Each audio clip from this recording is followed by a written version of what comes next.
In Mexico, young women and girls are vulnerable to sex trafficking networks that send them to brothels in major cities or across the border and into the United States.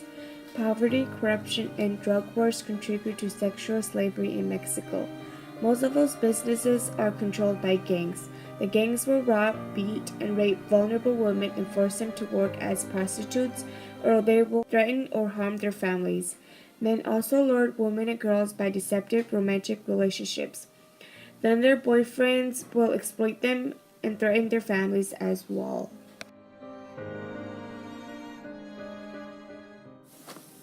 A small town in Mexico, just southeast of Mexico City called Tenancingo, is the largest exporter of sex slaves to the United States. Tenancingo also has 5 of the 10 most wanted sex traffickers.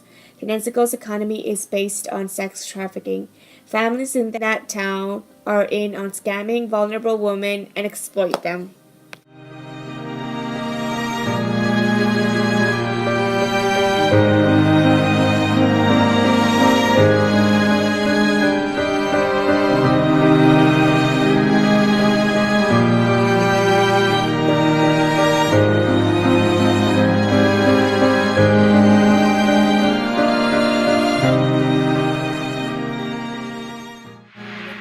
Punching me, kicking me, pulling my hair. He would spit on my face. That day, he even burned me with iron.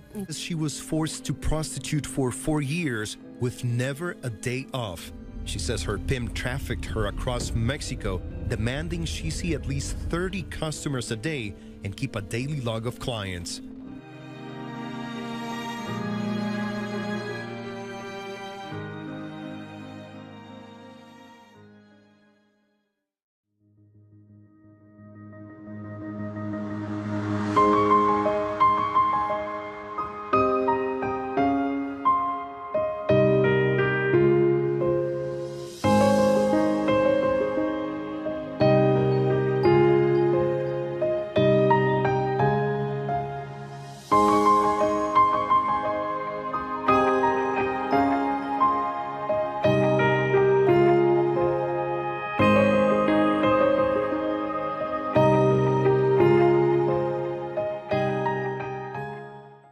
My name is Amy Smith, and I'm a social worker and a program manager at the International Institute of Minnesota in St. Paul.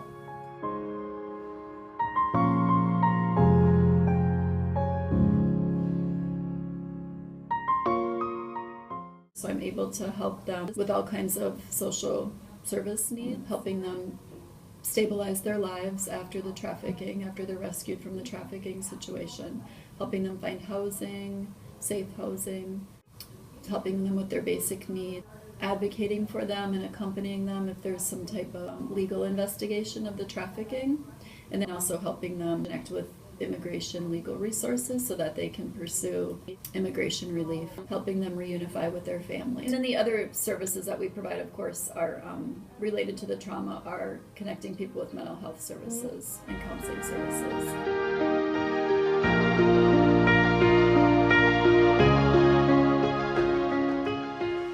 I think a success is developing a trusting relationship with them and having them to a point where they're trusting me and trusting that I'm going to be someone who will look out for their future.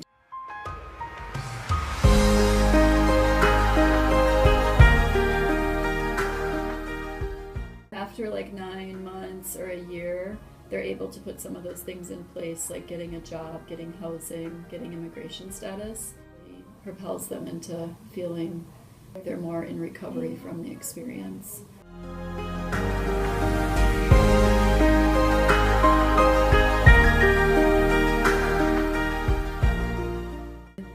Just even like when people make jokes or comments about prostitution or prostitutes, help them understand that what the situation probably is, that they're being exploited by someone. There's a big movement to educate men and boys about sexual exploitation. They call it like the end the demand, that there's a demand for commercial sex and a demand for prostitution. How these women, usually women, are in an exploitive situation, they're exploiting them also.